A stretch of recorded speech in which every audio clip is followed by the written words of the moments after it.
ଯେହେतु आज पवित्र अक्षय तृतीया अवसर रे तथा आज कृषक दिवस अवसर रे सर्वप्रथमे तो यही अंचल समस्त चाषी भाई मानू मु हार्दिक अभिनंदन शुभेच्छा जनावि।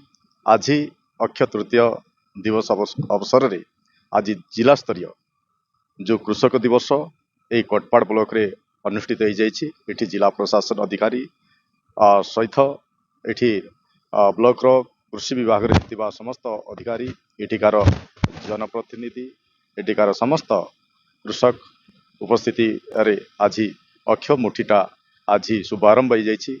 मु प्रभु श्री जगन्नाथ ठारे मु प्रार्थना करे समस्त कृषक मानकर समृद्धि सुख शांति समृद्धि हो एवं माँ सरस्वती माँ लक्ष्मी ये अंचल को कटपा निर्वाचन मंडल एवं कोरापुट जिलार समस्त कृषक मान आर्थिक दृष्टिकोण समृद्धि करतु यही मोर कामना।